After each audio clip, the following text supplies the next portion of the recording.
The moment the old sedan sputtered out on the darkness-swallowed highway, she knew. In this Arctic night, her solitude was not just a crisis, it was an invitation. The Ford Focus died with a pathetic, gasping sigh, a sound that mirrored the slow, quiet death of my own marriage. I turned the key again, a futile, mechanical plea, but the ignition just clicked, a hollow, final sound that vanished instantly into the void of the Alaskan night. Route 16 was less a highway and more a scar, cut through endless miles of black spruce and permafrost, connecting the few lonely outposts of civilization with the desperate industrial heartbeat of the North Slope. I was 70 miles from Fairbanks, heading ostensibly to visit my mother. The truth, however, lay curled in the palm of my hand, a dead phone, a consequence of my hurried departure, and the heavy anticipation of a secret rendezvous with Silas. The air outside was a brutal mix of freezing rain and wind-whipped snow, a corrosive cocktail that instantly numbed the skin. I had to get out. I grabbed the bulky flashlight and pushed the door open, the wind trying to rip it from my grasp.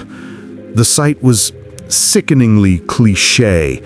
The front passenger tire was completely flat, shredded on something sharp I couldn't see in the darkness. A flat tire. The oldest horror movie trope played out on the loneliest road in America. I was not supposed to be here. I was supposed to be 20 minutes past the designated turnoff, pulling up to the secluded cabin I had rented for the night. I was supposed to be wrapped in the arms of Silas, finding a desperate, transient warmth to counter the long, cold silence of my life with Jack. Jack, my husband, my rock, my absentee provider. Jack was 200 miles north, working a brutal 3-week rotation on the oil rigs, a reality of life on the North Slope that paid for our nice house, our decent truck, and my suffocating isolation. Our marriage wasn't angry or hateful, it was just empty. A well-maintained machine that simply ran out of fuel, leaving behind a deep, aching loneliness that no amount of financial security could ever fill. My affair with Silas had started 6 months ago, not with a sudden spark, but with a slow, creeping desperation. He was an analyst for a geological firm in Fairbanks, a man whose eyes held a depth that Jack's, constantly focused on schedules and safety reports, had long lost. Silas saw the loneliness in me. He didn't judge it, he simply offered a way out, a temporary escape hatch. He was dangerous, I knew it, I craved it. He was a secret, and secrets, I'd discovered, were the only things that made me feel alive anymore. They were the frantic pulse in an otherwise flatlined existence. The plan tonight had been risky, bordering on insane. I was supposed to text him from the cabin, confirming my arrival. He would arrive an hour later. No phone calls, no traceable communication, pure, reckless passion. Now, the Ford Focus was a tomb, and my phone was a brick. My carefully constructed alibi, a dutiful daughter visiting her mother, was melting away in the sleet, and I was stranded. I stood there for what felt like an hour, the wind biting through my thick coat, the beam of the flashlight cutting a useless swath through the horizontal snow. My heart hammered, a frantic drum against the silence. Every instinct screamed at me to get back in the car and wait, but the fear of freezing was a more immediate, primal terror. This road was known for two things: oil trucks and trouble. Just as the cold began to seep into my bones, stealing the feeling from my fingers, I saw it. Headlights. Not the high, aggressive stance of a semi, but the lower, more muscular glow of a large SUV, approaching slowly from the direction of Fairbanks. It was the only movement in a world of static white and black. The vehicle was huge, black and imposing. A GMC Yukon with heavy-duty tires and tinted windows. It slowed, then stopped, its massive frame looming over my tiny sedan. The driver's side window slid down with a quiet, efficient whir. And then I saw him. It wasn't a stranger. It was Silas. The shock was so profound, so absolute, that I couldn't breathe. My lover, the man I was driving 70 miles to meet, was sitting in the massive black SUV, looking less like a geological analyst and more like a figure of cold, methodical authority. His presence here, now, was an impossible coincidence. He didn't smile. His face, framed by the collar of a dark, expensive coat, was unreadable, his eyes holding that same deep, unsettling intensity that had first drawn to me. "Chloe," he said, his voice cutting through the wind, low and entirely controlled. "I knew something was wrong. You should have been at the cabin 10 minutes ago. I decided to backtrack." He knew. He knew my schedule down to the minute. He knew the precise window of time I was supposed to be safely off this road. The implication, though I shoved it back down, was that if I had been later, if I hadn't broken down precisely when I did, he wouldn't have been backtracking. He would have been waiting. "My tire," I managed, my voice a shaky whisper. "It's shredded. My phone is dead." Silas opened his door and stepped out, moving with a fluid, almost predatory grace. He wore black leather gloves, and his height, always impressive, seemed magnified by the stark emptiness of the road. He glanced at the flat tire, a quick, dismissive assessment. "The Focus is useless here," he stated, his tone devoid of warmth. "And you can't wait. The temperature is dropping too fast. Get in. We'll leave the car." His efficiency should have been reassuring. Instead, it was terrifying. It was the efficiency of a man for whom problems, even fatal ones, were merely logistical challenges to be solved. I hesitated. "But the car, Jack's car, it's registered to us. We can't just leave it." "It's Alaska," Silas countered, his voice losing patience. "A broken-down sedan on Route 16 is less suspicious than a frozen corpse. I'll arrange for a tow when we get into town. Now get in, Chloe." The command was absolute. It brooked no argument. It was the first time I felt fear of him, a cold wash that had nothing to do with the affair, and everything to do with the sudden, undeniable shift in dynamics. I was no longer the participant in a dangerous game. I was the recipient of a life-saving, terrifying rescue, orchestrated by a man I barely knew, despite sharing his bed. I slid onto the smooth leather seat of the GMC Yukon. The interior was immaculate, dark, and smelled faintly of something metallic, not grease, but something sharp like disinfectant and cold steel. As Silas pulled the door shut, the outside world vanished, replaced by the isolating silence of the heavily soundproofed Yukon. Silas didn't speak as he maneuvered the Yukon back onto the road, driving with a quiet, focused intensity that allowed no room for conversation. I found myself hyper-aware, my senses screaming at me to process every detail of the interior.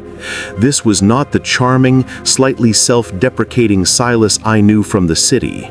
This was a different man, a competent, cold machine. The dashboard was dark, but my flashlight, lying discarded on the floor, suddenly flickered back to life, casting a small, random beam. I saw it then, the deep, concentrated pattern of scratches on the passenger side of the dashboard, near the glove compartment. Not normal wear and tear.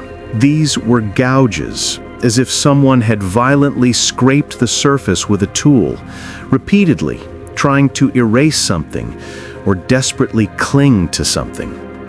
The sight sent a shiver down my spine that had nothing to do with the outside temperature. "What is it?" Silas asked, his voice flat, startling me. He hadn't turned his head. "Nothing," I lied, quickly, too quickly. "Just cold." He drove for another 10 minutes in silence, the only sound, the low, powerful hum of the Yukon's engine, and the gentle thwack of the wipers fighting the relentless sleet. I closed my eyes, trying to calm the frantic beating of my heart.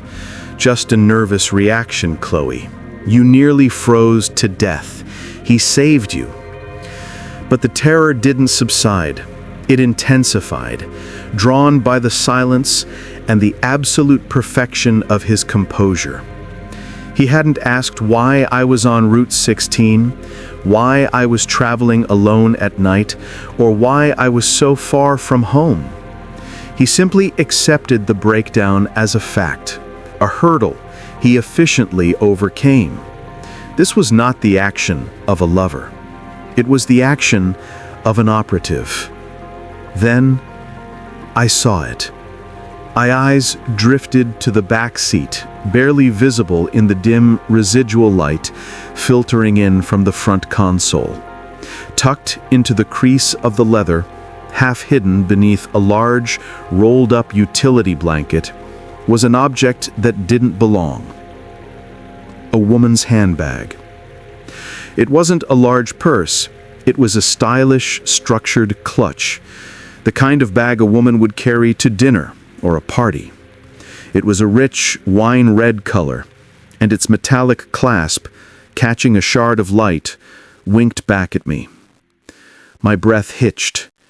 My entire body went rigid. Why would Silas have a woman's clutch in his car? He lived alone. He never spoke of other women, a detail I had selfishly cherished as proof of my significance. The silence in the car became a deafening roar, filled only by the internal monologue of my escalating panic. I thought back to the stories I'd heard over at the grocery store, the hushed rumors on the local news reports that Jack always ignored because they were sensationalist garbage. The disappearances. The string of 3 missing women along the Route 16 corridor over the last year. The vague, chilling description offered by police. An unknown man in a large, dark SUV, often preying on stranded motorists. The tire slasher. The name the local media had cruelly christened the elusive figure who seemed to target women driving alone on remote roads, always after a seemingly random flat tire. The details were always too thin to be useful, but the pattern was undeniable. 3 women, all disappeared within miles of my current location. My mind raced, connecting the terrifying dots. The coincidence of my breakdown, the fact that Silas was precisely on this stretch of road, backtracking from me, the unusual aggressive scratches on the dashboard, the unsettling smell of disinfectant, and now the wine-red clutch. It hit me with the force of a physical blow, a revelation so brutal it wiped the air from my lungs and the affair from my memory. Silas wasn't just my lover. Silas was the predator. He hadn't been driving to meet me at the cabin. He had been driving on his hunting ground, looking for his next victim when he stumbled upon his current one. Me, stranded and vulnerable. The breakdown hadn't saved me from the cold.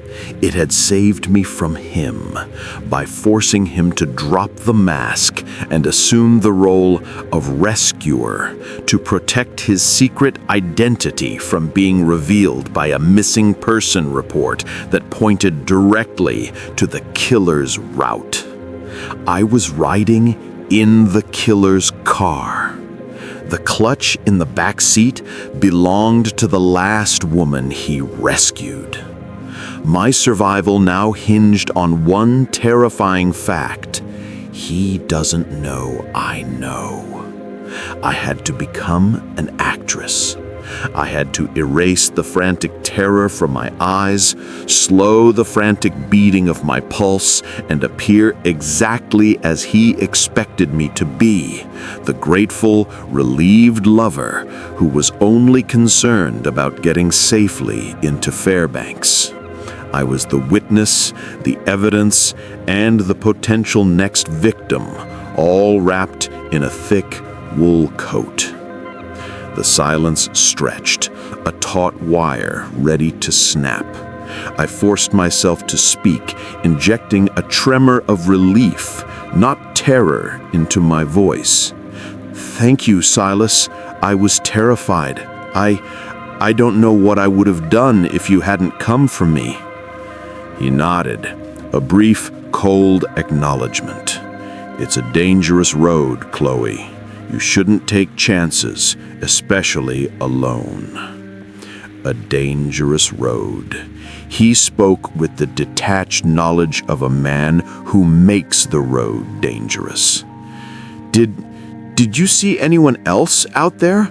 I thought maybe someone else had broken down first." "No one," he replied instantly, his eyes fixed on the road. "It's late. You're the only civilian crazy enough to be out here right now." He was establishing a clean narrative. No one saw him. No one saw me get in the car. It's just us and my word against yours. I'd bit back the scream that threatened to claw its way out of my throat.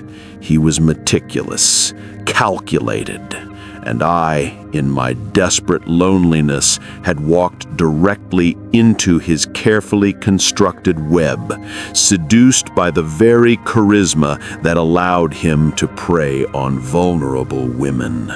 The thought was a sickening, internal vomit. My betrayal of Jack was nothing compared to the monstrous identity of the man I had chosen to betray him with. I needed to get out of the car now. "Silas," I said, putting a shaky hand on his arm, a gesture of affection that was actually a shield against my panic. "I need to call my mother. She'll be worried sick if I don't check in. Can you drop me off at the first available gas station when we hit the outskirts of Fairbanks? I can grab a cab from there. The cabin can wait." It was a test. If he was a normal lover, he would protest, insist on taking me to the cabin, or at least a safe place to stay the night. If he was the other man, the dangerous one, he would want me isolated, off the grid, exactly where the missing women ended up. He surprised me. He didn't argue.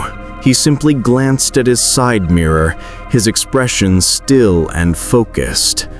"A gas station," he confirmed, his voice neutral. "Fine, but I'm waiting until the cab pulls up. I can't leave you stranded twice in one night." He's waiting to ensure I don't reveal anything to the clerk or the station attendant. He needs to control the transfer.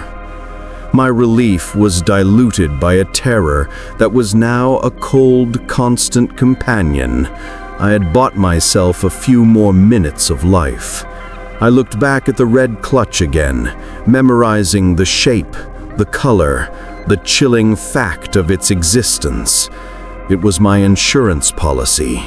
It was the proof of my lover's true nature, and it was a secret I could never, ever tell. The rest of the drive was an exercise in controlled breathing and silent prayer. Every movement Silas made, the shift of his hand on the steering wheel, the subtle flexing of his jaw seemed monumental, pregnant with threat. The metallic smell in the car seemed stronger now, a combination of antiseptic and something faintly, deeply organic. We finally reached the neon halo of Fairbanks.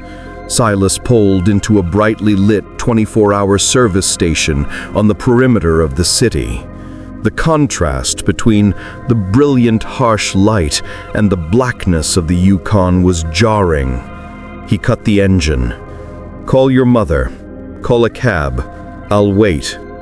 I fumbled with my dead phone, pretending to try and revive it.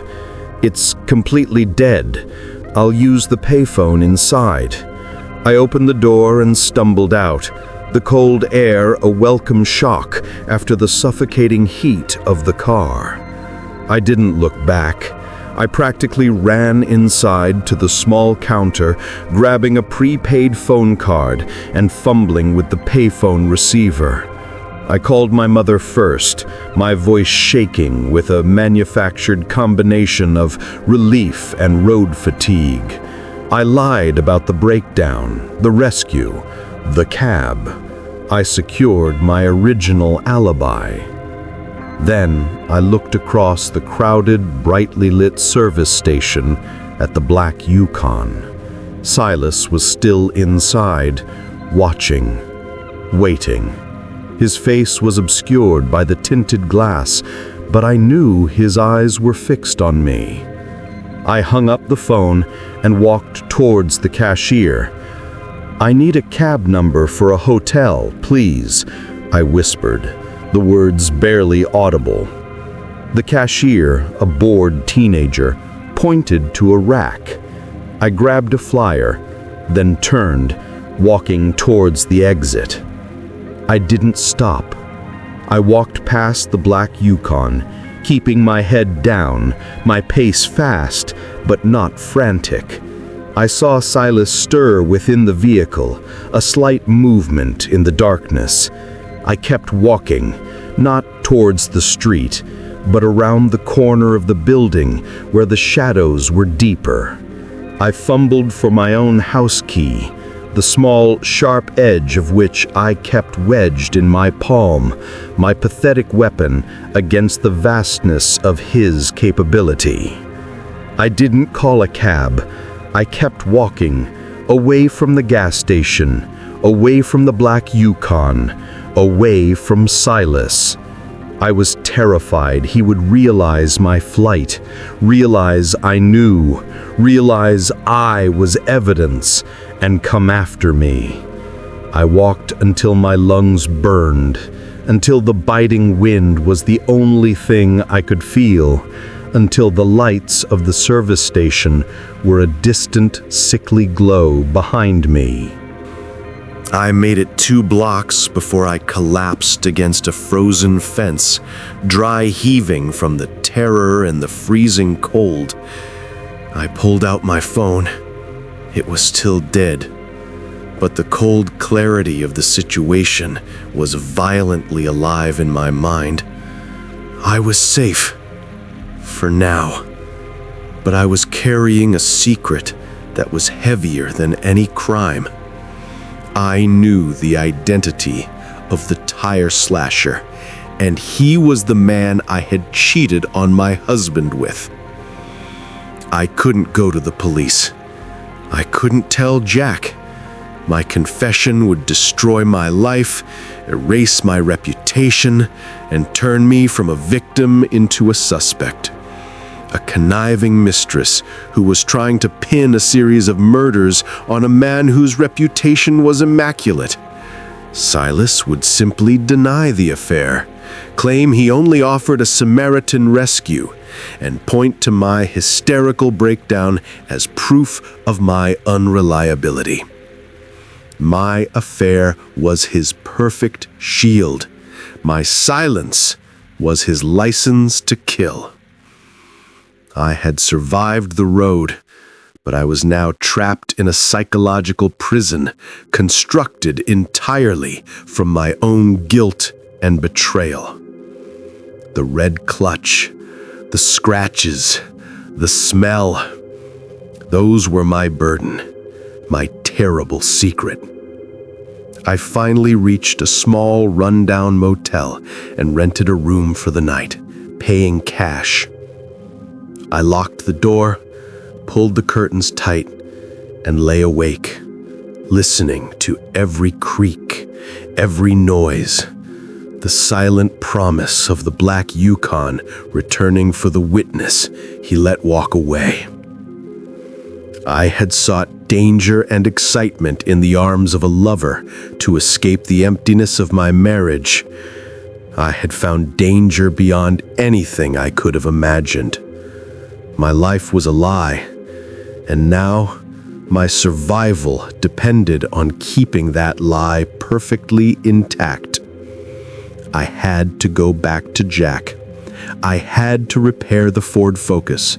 I had to pretend the rendezvous never happened and the terrifying rescue was just a kind stranger. But the silence I now carried was not just the silence of betrayal. It was the silence of complicity, the silence of fear, the silence that allowed a monster to walk free. And I knew, with chilling certainty, that Silas would come looking for me. Not to finish his kill, but to test my silence, to remind me who held the real power now. The psychological thriller wasn't on the highway. It was just beginning, right here, inside my head. And I was the star, the victim, and the silent, terrified accomplice. The cold saved me. I walked until the blinding neon of the motel signs replaced the distant glow of the service station, my body moving on pure adrenaline and the desperate, frantic need to feel the pavement beneath my feet, proving the GMC Yukon was no longer behind me. I found a cheap, nameless motel room, paid cash, and spent the night staring at the ceiling. Every flicker of the fluorescent light a phantom headlight. Every creak in the hallway the whisper of leather and a black, menacing coat. The psychological weight was immediate, suffocating. I wasn't just a woman who had nearly been murdered. I was a woman who escaped murder because she was cheating on her husband with the killer. My affair was my life vest, but it was also the anchor that chained me to silence. If I told the police about Silas, about the red clutch, the scratches, the metallic smell, I would be forced to confess why I was on Route 16 in the first place, why I knew him, why I was in his car. The headlines wouldn't read, "Brave woman identifies serial killer." They would scream, "Cheating wife colludes with killer, claims mistaken identity to cover affair." Silas's denial would be impeccable, and my reputation and Jack's life would be destroyed for a lie he wouldn't even need to tell. Morning arrived, gray and unforgiving, confirming that the horrors of the night were not a dream. I managed to buy a cheap burner phone, enough to call the tow truck for the Ford Focus, and arrange a taxi back to my house in Fairview. The tow operator's casual comment about the deep, deliberate cut in my tire, "Professional job, lady, looks like a hunting knife," only solidified my dread. Silas hadn't stumbled upon my car. He had disabled it. He had set the stage for his game, and I, his desperate, lonely mistress, had walked right into the spotlight. I got home to the sterile, organized quiet of our house, a quiet that now felt malicious. I cleaned myself up, methodically scrubbing away the dirt and the smell of the Yukon's interior. But the fear remained, a persistent stain on my soul. My survival hinged on maintaining the facade of a dutiful wife who had suffered a terrifying but ultimately random mishap. The real performance began later that afternoon when Jack called. He had returned from the North Slope a day early, a rare, unexpected reprieve. "Chloe, where are you?" His voice boomed, full of relieved energy and the loud affection I often found overwhelming. I choked out my practiced lie, a blend of truth and strategically placed omissions. The tire, the cold, the kind stranger, the cab. I never mentioned the black Yukon. I never mentioned the hour I spent with Silas. "Jesus, Chloe, you scared the hell out of me," Jack said, his concern genuine. "A flat tire on Route 16 alone? That's too close." He arrived home an hour later, all muscle and worried protectiveness, pulling me into a bear hug that felt both suffocating and entirely undeserved. I looked into his honest, exhausted face and felt a fresh wave of self-loathing. He was the man I swore to love. Silas was the monster I chose to risk everything for. The illusion of safety lasted precisely 14 hours. It was Sunday morning. Jack was in the garage, already tackling the inevitable repairs on the Ford Focus, his presence a comfort I couldn't accept. I was alone in the kitchen, trying to drink coffee and maintain the facade of a tired, relieved wife. I found it on the granite countertop next to the mail. It wasn't a note. It wasn't a text message. It was a small, smooth, polished stone, a river rock, unremarkable except for one thing. It was completely covered in a thin, fine layer of red dust. The color was specific. It was the exact shade of the wine-red clutch I had seen tucked into the back seat of the GMC Yukon. The dust was, I realized, with a sickening plunge of my stomach, likely from the cheap makeup, the crushed lipstick, the discarded contents of the missing woman's bag. My blood turned to ice. Silas had been inside the house. He hadn't broken a window or forced a lock.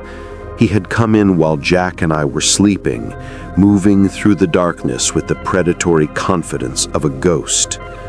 The stone was his message. I know you saw it. I know you know, and I can get to you anytime, anywhere. It wasn't a threat of immediate violence. It was a promise of constant, paralyzing surveillance.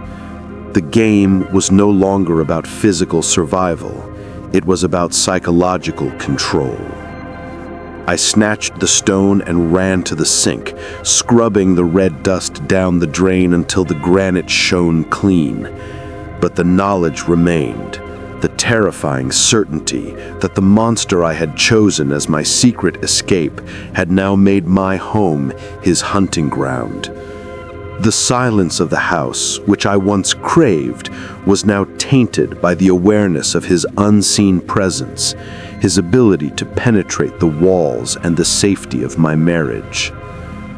Later that day, 2 uniformed officers showed up at the door, asking for an official statement about the abandoned vehicle on Route 16. They were polite, efficient, and their presence felt like a physical violation of my fragile peace. Jack handled the initial exchange, his protective instincts on full display. "It was just a flat tire, officers. A bad night. My wife is pretty shaken up." But the first question they asked when I finally sat down with them at the kitchen table was not about my flat tire, but about a woman who had been reported missing in the area 3 days prior. "Did you see anyone unusual on the road, Mrs. Hale? Any other vehicles stopped?" My throat went dry. I knew her name before they even said it. The woman whose wine-red clutch I saw on the back seat of my lover's car. They held up a faded, grainy photograph, a smiling woman, slightly older than me, with kind eyes. Sarah Jenkins, missing since Friday evening. I was now standing directly in the crosshairs of a murder investigation. The walls of my psychological prison were closing in. I was forced to lie about the man I slept with, all while protecting a monster who had just proven he had access to my deepest vulnerabilities. "No," I lied, my voice steady despite the seismic shift in my reality. "No one. It was black dark. Just one kind man in a large SUV stopped to offer me a lift to town, but I declined. I waited for the tow truck." The officer pressed gently. "Can you describe the man, Mrs. Hale?" I described a phantom. Tall, dark coat, polite, completely generic. I deleted every identifiable detail of Silas, every captivating quality that had once drawn me in. I made the black Yukon disappear. I erased my lover from the official record, effectively giving the killer a 3-day head start and a perfect alibi. The interview ended, leaving a sticky, unpleasant silence in its wake. Jack returned from the garage, smiling, oblivious to the fact that his wife had just actively concealed evidence in a murder case. The terror amplified into a dull, throbbing guilt. I was now complicit, an accessory after the fact, simply by virtue of my own adultery. I had a choice.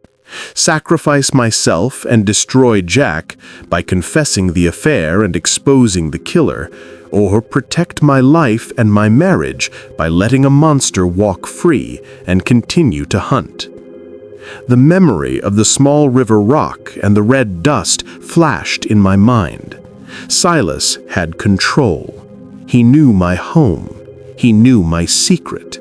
My only weapon was my silence, and my only defense was to play the role of the oblivious, traumatized wife to perfection. But the silence was deafening.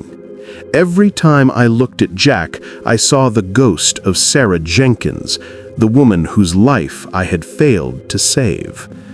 The psychological thriller wasn't on the highway. It was just beginning right here, inside the four walls of my silent, beautiful home. And I knew, with chilling certainty, that Silas would contact me again. He had to. He needed to ensure his witness remained silent, and he would use my deepest weakness, my relationship with Jack, to do it. My life was a lie, and now my survival depended on keeping that lie perfectly intact. The presence of the police, with their notebooks and polite probing questions, had the paradoxical effect of making me feel safer and infinitely more terrified. Safer because the attention meant Silas wouldn't dare approach the house immediately. More terrified because with every lie I told about the generic man in the large SUV, I was deepening my complicity in the disappearance of Sarah Jenkins. Jack, oblivious, was still in the garage, the comforting sound of his wrench against metal, a domestic barrier against the monstrous reality I now inhabited. The police left, leaving behind a silence that was heavier than before, laced with the ghostly echo of Sarah Jenkins' name and the faint, imagined scent of red dust. My fear was no longer frantic. It had settled into a cold, hard calculus. Silas knew my weakness, my absolute, desperate need to protect my affair from Jack and the public eye. He understood that my guilt was his most effective muzzle. He could operate with impunity because the one person who could identify him was already compromised. I couldn't live with this. I couldn't allow my adultery to grant a serial killer a free pass. I needed to fight back, but I couldn't use the police. I had to become the investigator, operating entirely in the moral shadows where Silas lived. My first move was to secure an untraceable communication line. Using the burner phone I'd bought in Fairbanks, I created a throwaway email account and sent a cryptic message to Silas's professional work address, the one I knew he checked religiously. The message was simple, designed to provoke, not accuse. Route 16 is getting crowded. Tidy up your back seat. It was a test. I needed to see if he would panic, if he would make a mistake, or if he would maintain his unnerving control. The response came within an hour, sent from a different, anonymized server. It contained only a single, chilling photograph. A close-up of a familiar object. A silver-framed photo of Jack and me taken on our last anniversary, sitting prominently on my bedside table. Below the image, a single line of text. I prefer the pictures right where they are, Chloe. Don't touch the focus. The message was not merely surveillance, it was a physical invasion confirmed by the context of the picture. He had taken that photo not from a distance, but standing right there in my bedroom, maybe minutes before I returned home. The reference to focus was a dark, venomous play on my car's model and the core stability of my life. My hands trembled so violently, I dropped the burner phone. Silas was not merely a killer, he was a calculated, psychological sadist who enjoyed watching his victims squirm. I realized the critical vulnerability he was exploiting. My home security was designed to keep strangers out, not to detect someone I had willingly let in dozens of times during the affair. He knew the weak points, the schedules, the brief windows when Jack was in the garage. I had to find help. I needed an ally who understood the mechanics of betrayal and secrecy. Someone who could operate outside the law but inside the moral bounds of justice.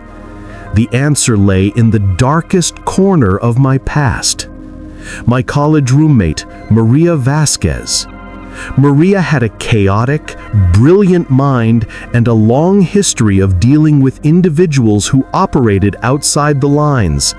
She now ran a small, specialized security firm focusing on corporate espionage and digital counter-surveillance.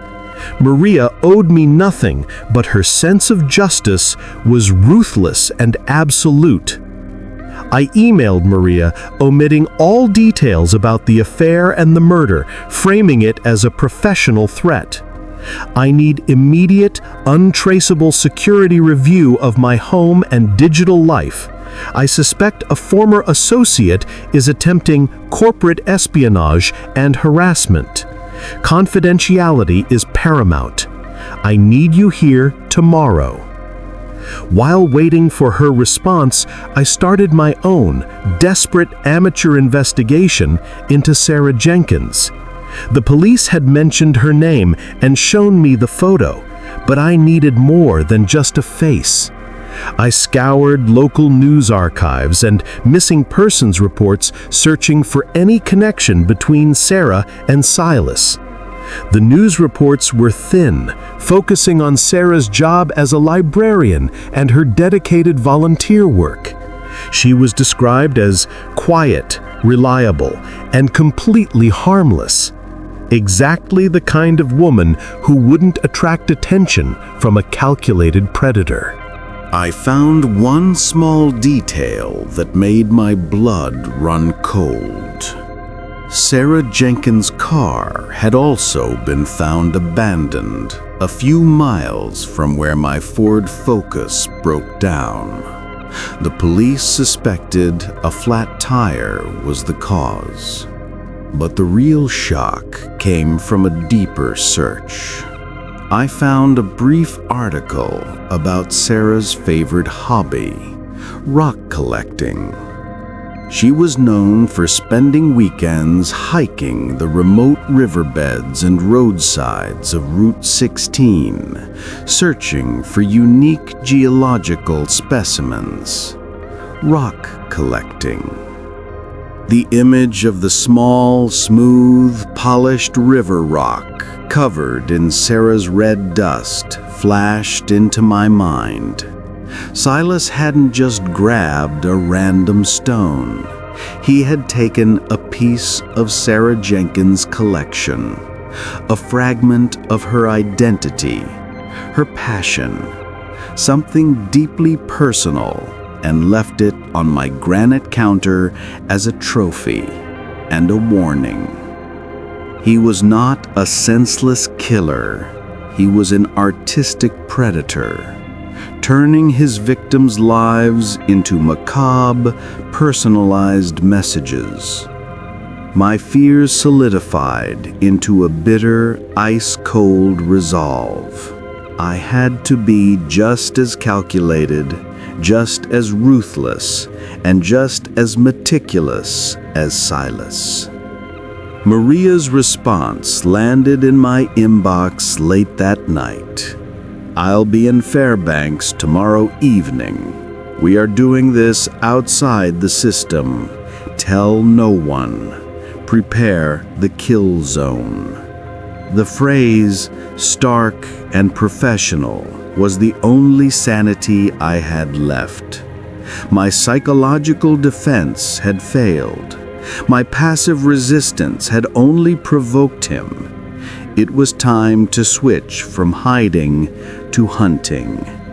And I knew exactly where to set the trap. The cabin, the one I had rented for our secret rendezvous, was the perfect place to confront my monstrous lover. Maria Vasquez arrived in Fairbanks the next evening, not with luggage, but with a black, military-grade utility case and an air of lethal competence that made me feel, for the first time since leaving the GMC Yukon, that I might actually survive. She didn't hug me. She didn't ask about my marriage. She simply gave me a hard, assessing look and asked, "Where is the trap?" I explained the plan in the detached, analytical language of a strategy briefing. The cabin, remote, owned by an old friend of Silas's who was conveniently out of town, located deep enough off Route 16 to offer privacy and equipped with the bare minimum of security. It was where the rendezvous was supposed to happen. It was where Silas would expect to find me if he ever decided to stop playing games and execute the witness. "We need to lure him," Maria stated, her voice quiet and efficient, as she opened her case, revealing a constellation of sophisticated surveillance gear, tiny cameras, and listening devices. "He won't come if he thinks you're just waiting for him. He needs to think you are breaking." The key Maria quickly assessed was the photo of Jack on my bedside table. "He knows your marriage is your anchor. We make him think the anchor is slipping, that you're unraveling and desperate for closure or a final, panicked confession.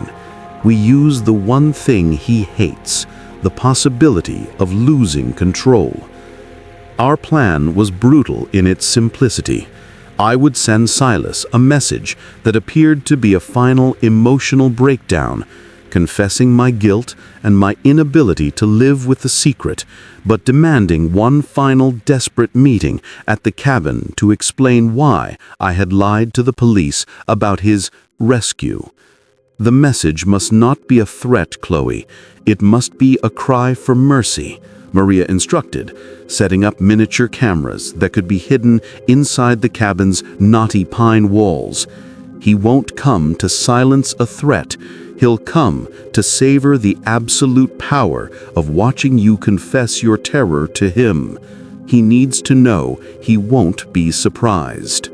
We worked through the night, transforming the cabin into a temporary surveillance hub. Maria installed multiple audio and video feeds, all running into a shielded recorder she kept locked in the utility case. We needed irrefutable proof of his identity and his connection to the disappearing women. We needed him to talk about Sarah Jenkins. "I need something to make him talk," I whispered, the cold air of the cabin pressing down on us. Something he would only show a victim or a co-conspirator. Maria's eyes, sharp and intelligent, narrowed. "The clutch?" "It's gone. He took it back, or destroyed it. But I still have the stone, the Sarah Jenkins rock." Maria nodded, a flicker of appreciation for Silas's macabre genius crossing her face. "Perfect. We put the rock on the mantelpiece. It's a sign that the game is over, that you know his trophy. It will force him to confront the murder, not just the affair." The next morning, I sent the message from the burner phone, forcing the words out through a filter of manufactured despair and vulnerability. "Silas, I can't sleep. I can't breathe. You saved me that night, but you trapped me too. I can't keep lying to Jack and the police. I need to know why. Meet me at the cabin. One last time.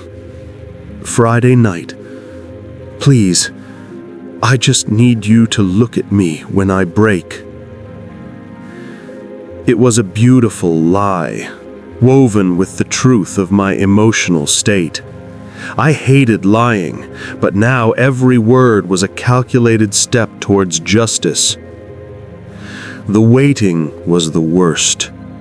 2 days stretched into an eternity of strained silence with Jack. He noticed the change in me, the jumpiness, the sudden lack of appetite, and attributed it all to the trauma of the flat tire. "You need to see someone, Chloe," he urged, his brow furrowed with genuine concern. "That night scared you more than you're letting on. We can get you counseling." I shook my head, avoiding his gaze. "I'm fine, Jack. I just need you home. The quiet of the house is getting to me." His presence was my greatest comfort and my most immediate danger. If this went wrong, Jack would be collateral damage in a way no marriage counselor could ever fix. The response from Silas arrived late Thursday night, less than 24 hours before the planned confrontation. It was simple, unnervingly casual, as if confirming a dinner reservation. "Understood. Friday, 8 p.m. Bring wine." Maria and I drove to the cabin early Friday evening. The air was heavy, the atmosphere thick with the smell of pine and the promise of impending violence. Maria's face was grim. "He's confident, Chloe. too confident. He sees this as a cleanup operation, not a trap. We need to stay 2 steps ahead. We finalized the setup. Maria would be concealed in the small utility closet behind the kitchen, monitoring the feeds, ready to call in an anonymous tip to the state police if Silas moved to physical violence, or more importantly, if he confessed to the disappearances. I dressed in the clothes I used to wear for our rendezvous, dark, expensive cashmere designed to convey vulnerability and attraction. I needed to be the woman he wanted, the mistress he controlled. I walked into the main room, placing the single most important prop, the smooth river rock, on the mantelpiece, directly beneath the only working lamp. The clock ticked towards 8 p.m. At precisely 8:03 p.m., the heavy tread of boots sounded on the wooden porch. The lock turned. Silas stepped into the cabin. He was wearing the same dark, expensive coat, the black leather gloves still on his hands. He looked impeccably composed, the very picture of a successful man slightly annoyed by a last-minute distraction. He carried no wine, he carried nothing but the cold, absolute control that had seduced me months ago. He walked past me without a glance, his eyes immediately drawn to the single unnerving piece of decor on the mantelpiece, the river rock. Silas stopped dead, his hand in the black leather glove lifted slowly toward the stone. The cameras captured every millimeter of his movement, every flicker of his controlled expression. The silence in the room was electric, charged with the tension of a wire about to snap.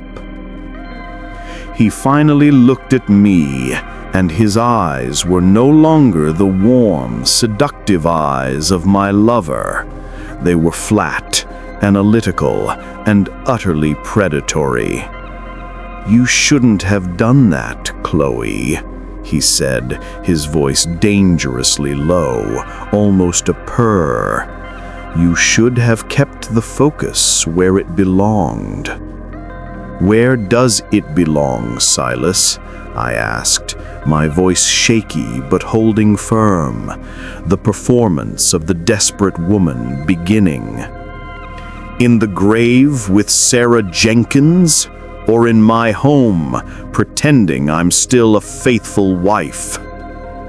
He dropped his hand and gave me a faint, dismissive smile, the smile of a master chess player pitying a fool who just moved a pawn.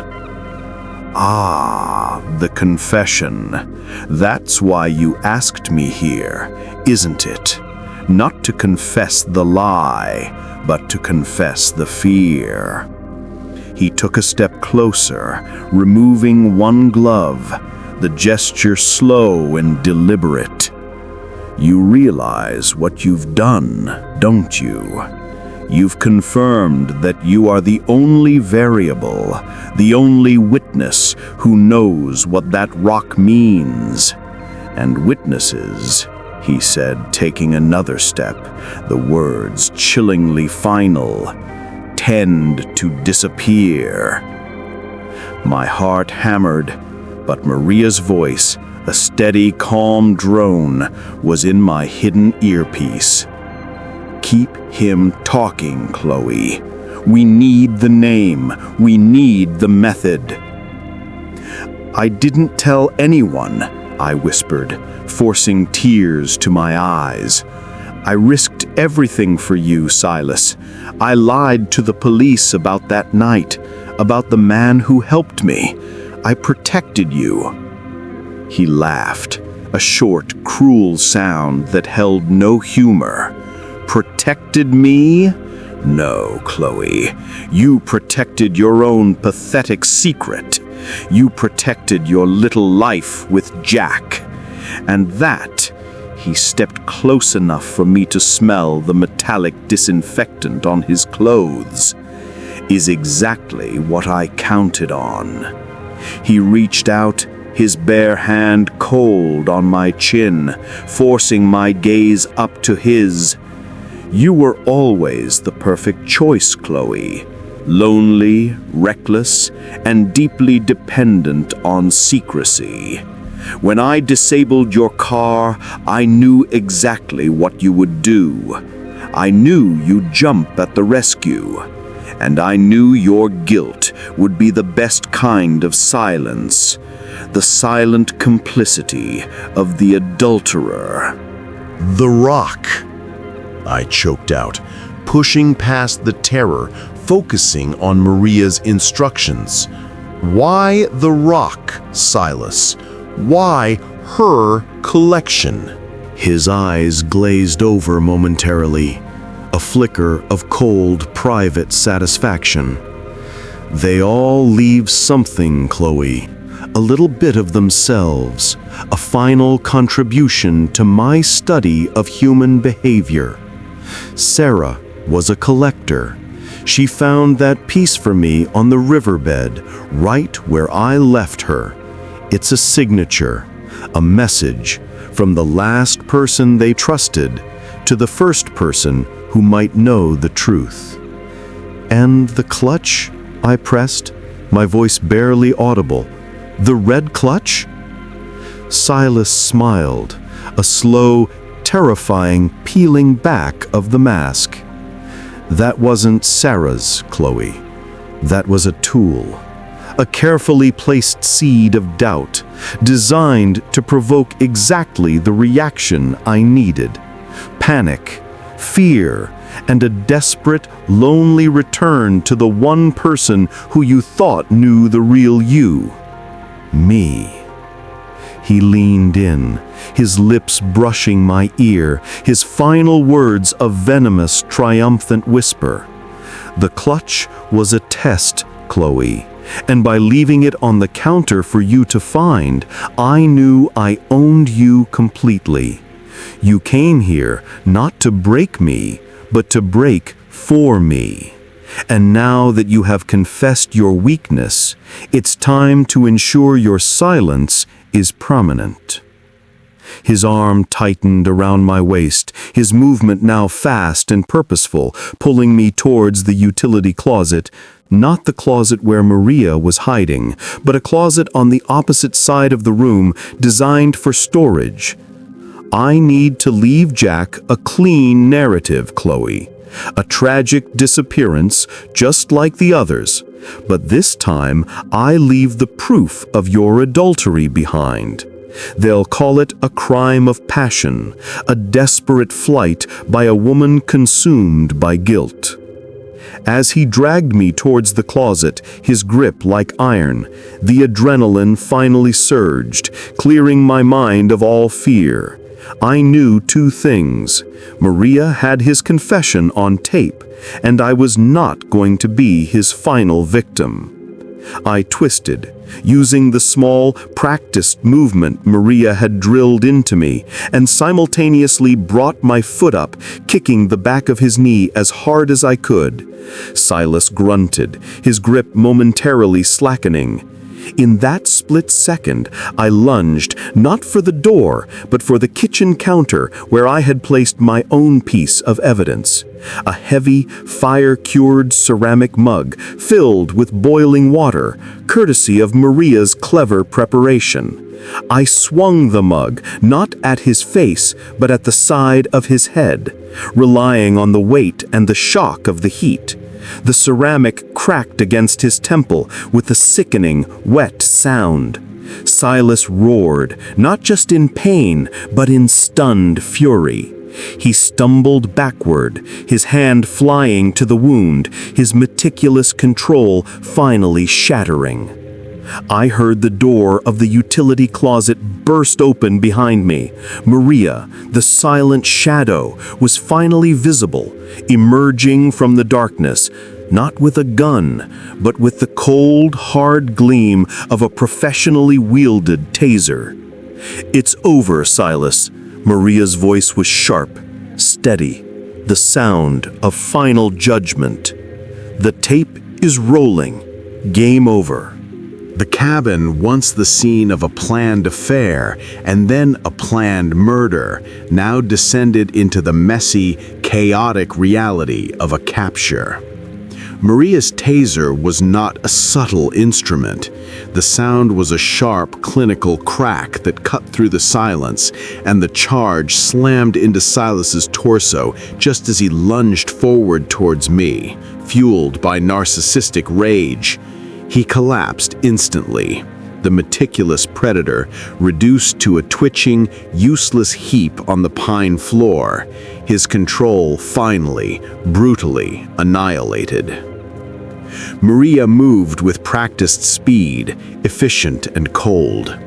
"The police are en route," she said, checking Silas's vitals before cuffing his gloved hands behind his back. "I sent an anonymous tip about a domestic disturbance with weapons. Nothing about the murder, yet. We need time to clean the tape."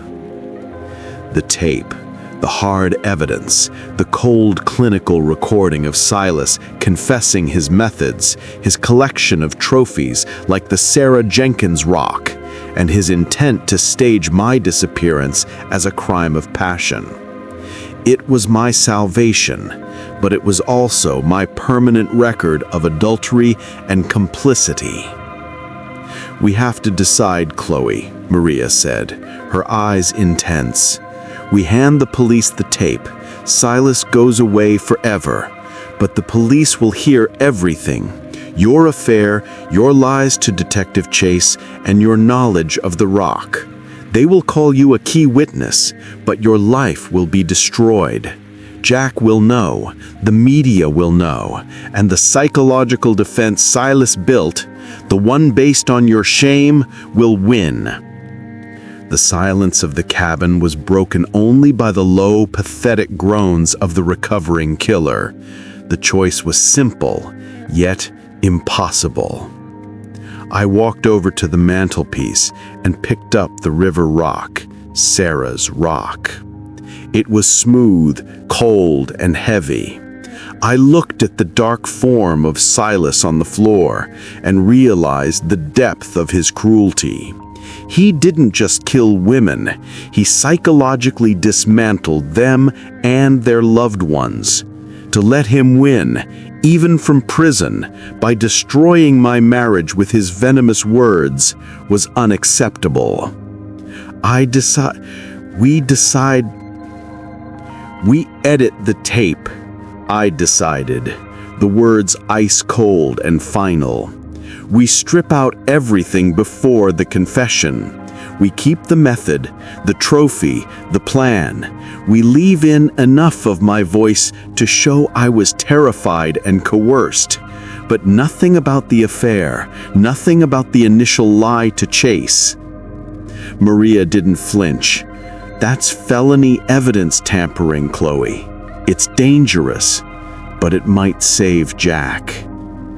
"He doesn't need to know the price of my survival," I said, clutching the stone. "He only needs to know that his wife helped catch a monster." Maria, with her professional tools and ruthless moral compass, spent the next hour editing the tape down to a chilling 5-minute confession where Silas boasted about the rock and his method, making it sound as if I were a recent, hysterical victim he had tried to intimidate into silence. When the state police finally arrived, following Maria's edited domestic disturbance tip, they found the scene. Silas, cuffed and subdued, the cracked ceramic mug near his head, me looking terrified but resolute, and Maria playing the role of my calm professional friend who had rushed to my side. We handed them the disturbing partial audio recording we claimed to have secretly made on a nearby phone, documenting Silas's chilling confession. The ensuing investigation was a media circus, but the narrative was controlled. Silas was identified as the tire slasher. He was a meticulous, cold-blooded killer whose geological background allowed him to target women like Sarah Jenkins, whom he knew frequented remote areas for rock collecting. My role?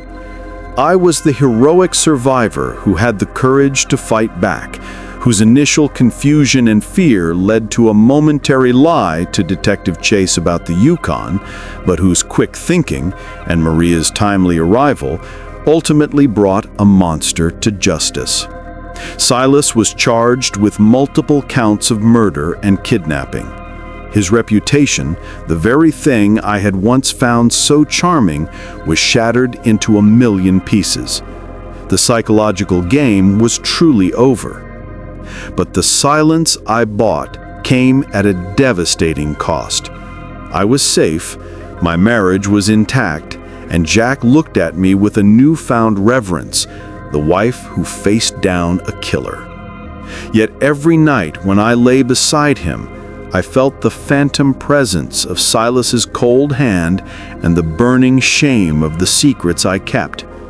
I had survived the predator on the road, but I was now trapped by the lies I had to live with, a permanent accomplice in the conspiracy of my own life. I had chosen survival over absolute truth, and the psychological cost of that decision was a debt I would be paying for the rest of my life. The moral of the story wasn't about the killer or the affair. It was about the crushing weight of a secret and the chilling realization that sometimes the only way to save your life is to sacrifice your soul.